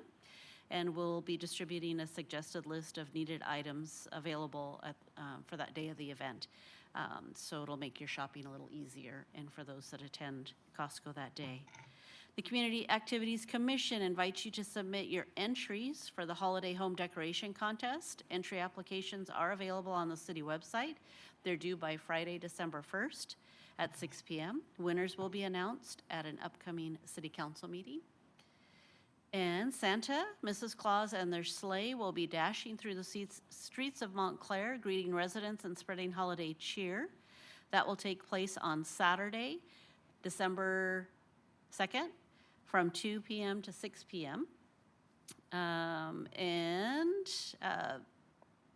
Santa does want to visit every street, but we do have to do a specific route every year. We try to change it up every year, but just letting people know that we won't be able to hit every street. So be sure you check our website to find out the route. And that will be, the city website will have the Dashing Through Montclair map. Or you can call our Montclair Recreation Center at 909-625-9479. And finally, we've had a lot of people interested in volunteering for our upcoming holiday events. So I just wanted to mention, if you would like to volunteer, please fill out an application that's available on our city website. We do have a limited amount of space. And the dates that we will be needing volunteers will be Monday, December 18th from 9 to 12 and Tuesday, December 19th from 9 to 11. That concludes my Well, thank you very much. And I do want to say that the Halloween event at the place and then Lights After School program was very well done. Staff should get a lot of kudos for what they've done. The Halloween event definitely was the best ever. So congratulations there. Thank you. So in November, we'll honor the Veterans Day, which is actually Veterans Day will be this coming Saturday. So there are some veterans in the room. I know Ed Starr, he's an Air Force veteran, and any other veterans in the room? No hands going up? No? Well, my wife's a veteran, United States Army, so I have bragging rights. But nevertheless, just happy veterans to all our Montclair veterans. And then during the month of November, it's also Native American, Indian, Alaska Native Heritage Month, so we'll recognize our Montclair residents from that community. I just want to also recognize Marcia, you put together a memo on the ball field use, so I appreciate that. It was pretty lengthy, and so thank you very much for that. Exciting news for the place. We have the main event entertainment that was announced, I believe, last week or the week before. So that's something exciting that will be coming to Montclair. Main event, they're part of the Dave and Buster's ownership. So So that'd be great. And then I know we were supposed to have a special meeting here on November the 21st. That meeting's being canceled, right, Ed? That'll be rescheduled to sometime in January. Yes. That was appeal regarding your termination. And then finally, as We Mark- we will be asking for dates in January, February. In fact, we want to do that right now? I would suggest, let's just get emails so we can all look at our calendars, it'll be easier. Oh, Or you have dates you want to throw at us? Yeah, I had asked the attorneys to give us dates when they were not available in January and February. So between the two of them, we only have about 6 dates. So Okay, send us if, an email. if you guys, oh, Yeah, okay, send us an email, it'll be easier. Everybody agree with that? all right, Yeah, just send Okay. us an email and then we'll, all 5 of us will go through our calendars. okay. But I won't be here, yeah, so no meeting, and then finally, the first meeting in December, I'm not gonna be here, I'm gonna be in Europe at that time, so, you may have a meeting, you may not have a meeting, I'm not sure yet, we'll see what staff has. Okay, let's start with. Real quick question, Mr. Mayor, Go ahead. regarding the meeting. Are we going dark for the remainder of November? No, we have the first meeting in December, I'm not gonna be here, we have another Okay. meeting in November. Right, that's So it's it. November That's what- 20th. The 21st was a special meeting, that's gonna be rescheduled to either January or February, based on this email we're getting from Diane. And then, like I said, first meeting in December, I'm not gonna be here, but there's a chance that maybe, we may be dark, we'll see what staff's got as far as. Our normal November meeting would be the 20th. Yeah, 20th. We do have a meeting there. Yeah, Okay. Monday the 20th, we do have a regular meeting. Tuesday the 21st, the special meeting will be rescheduled to January or February. So, all right, and then, that's it. So let's start with Councilmember Martinez. Just want to wish everyone a happy Veterans Day coming up. That's all. Thank you. Mayor Pro Tem Johnson. Yeah, I had several announcements for today, but they were made by my colleague Kalia Redwood earlier today. Oh. So, other than that, I look forward to all of the upcoming holiday events, and that concludes my comments. Okay, Councilmember Lopez. Thank you, Mr. Mayor. I attended on October 21st Montclair's newest carniceria grand opening, which is La Carcenia, holy cow, I'm tongue-tied at the moment, Carniceria, located on the corner of Palo Verde and Central. I met Ernesto and Patricia Ramirez. It was great to see, I believe their 13th store is now in Montclair. They definitely have some high-quality meats and everything you need for a barbecue. They got chips, salsa, they got even some special charcoal to use for your barbecues and whatnot. I would encourage anyone in Montclair to please go patronize them, support them, even try them just once if need be, and buy some meat for the holidays perhaps. Maybe buy that meat for those tamales you intend to make. On October 31st, Halloween, I attended two trunk or treat events. The first one was held by Christian Development Center and Trinity Lutheran Church. It was great to talk with Pastor Lance and Janet Irie from Trinity Lutheran and see the families that came and partook in the free candy that was given away there. And then I made my way just north from there to Bethany Baptist, or Bethany of Montclair, with Pastor Josh Matlock, and there were about, I know the mayor and his wife were there as well. I'd say there were easily about 500 people there that came through, maybe even more. They had about 34 trunks providing candy, a band that all dressed as Waldo. It was pretty cool. So thank you to those 2 or 3 churches that provided a safe alternative to our residents and our kids, and as opposed to getting them on the street and putting them in danger with the darkened weather and traffic and whatnot. This past Saturday, November 4th, Hasco Outlet held their 2nd annual Fall Festival. I bumped into my colleague, Ms. Johnson, there real briefly, and a fun time was had by all, although it was not as attended as last year's event. I know last year was their inaugural event, so the curiosity factor, I'm sure, played a factor, but nonetheless, they did have a good attendance there with some vintage cars that were there being shown, TVs were given away, prizes every half hour. So thank you to all those that participated. Thank you to the Chamber for putting it on social media and whatnot and helping to promote. For those families that have any leftover or unwanted candy, if there's candy that your kids just refuse to eat, or if you have extra Halloween candy that you did not pass out, please reach out to me. We are doing care packages with Operation Community Cares, and we will be packing in about a week and a half from now, and that candy will go in packages to the troops. So if you have any spare candy, feel free to give me a call if you'd like, 909-437-8174. Be happy to pick it up and know that your candy will be shipped overseas to our troops. Last meeting, I just want to thank Mr. Vincent Urbina for the kind comments that he expressed during public comment. Sir, I would like to also make contact with you, but according to the city clerk, you did not provide any contact information. So I'd like to make contact with you if at all possible. One other event that will be taking place is on November 10th, and that is the 248th birthday of the United States Marine Corps. They were implemented by the Second Continental Congress when they established the Continental Marines on November 10th in 1775. A brief statement in their Marine Corps order dated November 10th of 1921 reads, on November 10, 1775, a Corps of Marines was created by a resolution of Continental Congress. Since that date, many thousand men have borne the name Marine.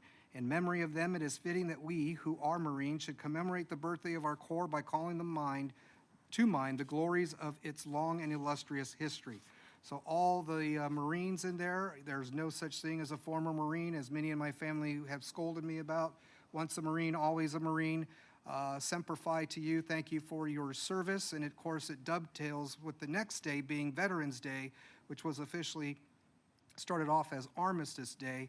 And I hear my colleague, Mr. Rue, intends to make some comments, so I will not comment on Veterans Day. But nonetheless, to anyone who has served out there, thank you. God bless you for your service. We owe you a debt of gratitude. And I still don't understand the joke about Marines eating crayons. You laughed last time, but not tonight. That's all right. I thought you were. It's been a long night. And finally, I'd like to adjourn in memory, please, of Mrs. Helen Rodriguez. Helen passed away September 29th at the age of 91. For those of you that have been longtime residents of the city, she is the mother of Cindy Rodriguez Lopez. And Helen passed away rather quickly. She was married to her husband David for 72 years. Her family was by her side, her husband David, her daughter Cindy, her son-in-law Reuben, and her granddaughter Christy. I believe, if I'm not mistaken, the Rodriguezes have lived here for about 60 years, right? In the 60s on Ramona Avenue, just north of San Jose, if I'm not mistaken. And they're still in that same home. She was a member of the Montclair Walkers Club. She was very active in her home church of Bethany of Montclair, where she was involved in Sunday school, Bible study, and Awana. And she also completed the annual 100-mile challenge multiple times. So even in her late 80s up into her 90s, she was still walking and whatnot, and giving it full gusto and her best. A service was held this past Sunday at Bethany at Pastor Josh's church. Our condolences to Mr. Rodriguez and the family, and to Cindy as well, who has a long history with the city of Montclair. As a matter of fact, Cindy, her daughter, was a teacher's aide of mine when I was in elementary school. So I've known the Rodriguez/Lopezes for a long time. No relation, at least none that we're aware of. But Godspeed to the Rodriguezes, and Helen will be missed. And I have sent the information to the city clerk so a certificate can be sent to the family. Thank you. Councilmember Rue. Yes, we'll note the adjourn the memory of Cindy Lopez. Councilmember Rue. October 27th, I attended the, I guess it was Halloween Carnival held at Buena Vista School, along with, and it co-joins them, the Halloween event with Golden Girls and Little League, who did a joint one. They were both very nice events, well done. a lot of fun, especially the little ones. The negative, and it is not for any, it's not the school, it's not the leagues, it's the parents. I parked on Vernon, north of San Bernardino. As I'm walking, there's a gentleman with 4 children attempting to cross San Bernardino and Vernon while he's talking on his phone. The children are not paying attention. They're scattering in their cars. The safest driver would have had a real difficult time trying to navigate through that. I also saw on northbound Benson at 4th or it's San Bernardino in Montclair. If you're going northbound, it's Ontario. Going southbound, you're in Montclair. They stopped at the stop sign, opened the doors, and let the children run over to Buena Vista School. This is dangerous. I saw a lot of it going on that night. Parents, we can only, you've heard me say this before, we can only do so much. You have to take some responsibility. Don't exit your children in the middle of the street. Park and walk with them to the school site. It may mean a little extra effort, but it sure will pay off in the end when your child isn't hurt. Did see one family, they had, I don't know who they are, I saw them crossing. They had their German Shepherd puppy, 2 children with them, and boy, were they watching every light and talking to the children, well, you have to wait now. Okay, now we can go. I commend those are the good parents. But the event was a well-done event. Everybody had a very good time, and it was just nice to see children out having some fun. On the 28th, the next day, I attended the water workshop, which was held in Baldwin Park. Senator Rubio conducted that, and there were people from as far away as Rialto attending that workshop. It was very comprehensive on water, where we're going, what we need to do, and I actually didn't want it to end because it was that good. I did attend, and this affects the whole region, on Wednesday of last week, the opening of the new Metropolitan Water District recycling facility. It is in Carson, but it will serve the entire Metropolitan Water District area, which IEUA is a member. We have, every city in Southern California or water entity has somebody involved with that. And when it is running at peak capacity in a few years, it will be the largest water recycling facility in the nation. So the idea is to get us off of imported water, to have our own recycled water that we can use. We can get there. There will be cutbacks in the Colorado River water on our allocation, so this is really being very forward-thinking, and it was great to see it, and apparently at some point they're going to offer some tours, so it might be something you'd want to look at.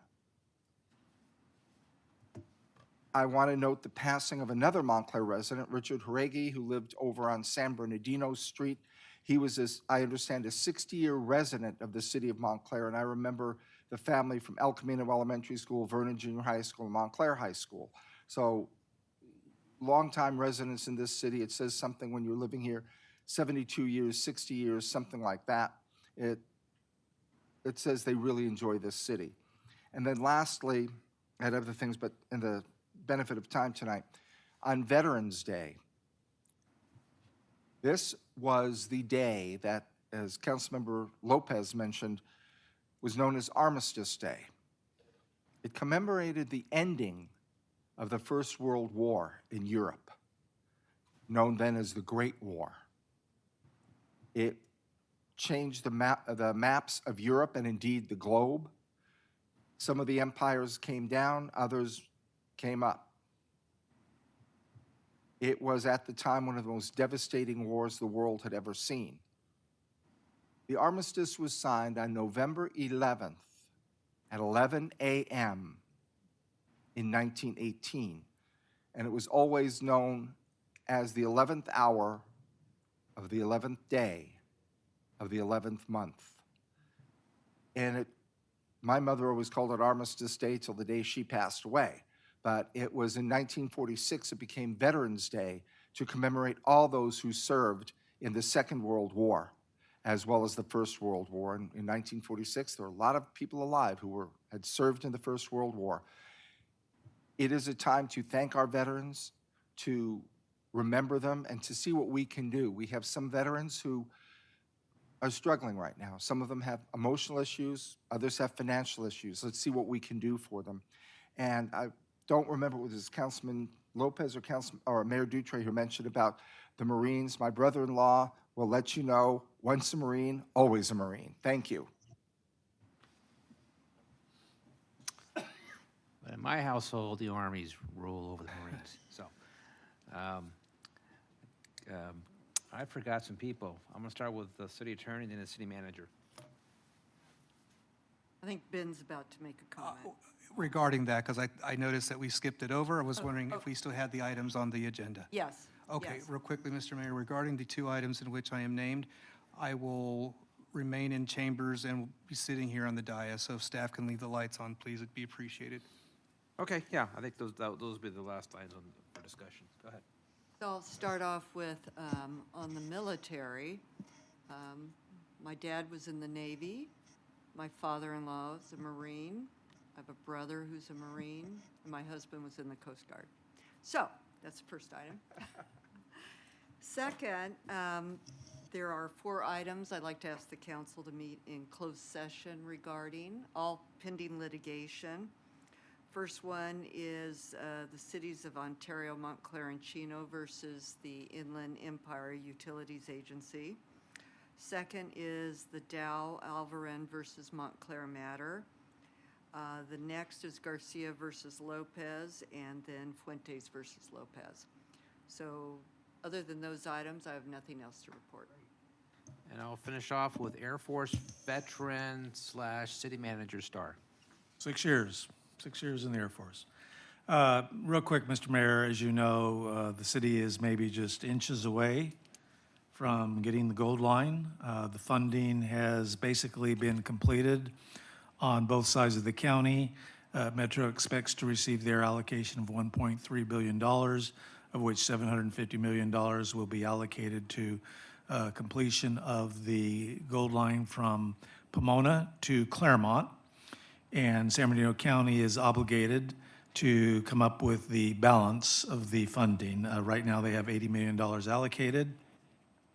There have been a flurry of meetings with San Bernardino County Transportation Authority representatives.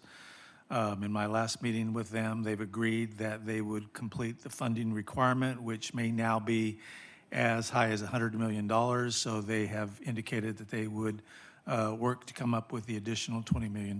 There may be some actions that have to come back to the city council for consideration, but if we need to do that, we'll make certain that those items come to the city council for consideration. So the final elements at this point in time are to complete negotiations between San Bernardino County and the Construction Authority in LA Metro related to a construction agreement that would allow for the development of the gold line in San Bernardino County. We may not necessarily be at the same place that we are with the funding in relation to the construction agreement, but we will continue to work on those particular components to make certain that Construction Authority, LA Metro, and San Bernardino County Transportation Authority reach some level of agreement so that the gold line can be completed from the Los Angeles County, San Bernardino County border to the Montclair Trans Center. So we'll keep you posted as to how that part of the project continues to progress. Thank you.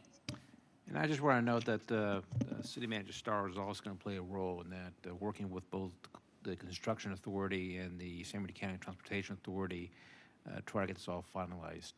Some hurdles to go through still, but he's going to, I guess, play the role of mediator. Yes, that is correct. We'll Or, be serving as I the don't know. bridge between the 3 agencies. So he's going to play an important part to try to get this closed. So let's go to closed session. Thank you.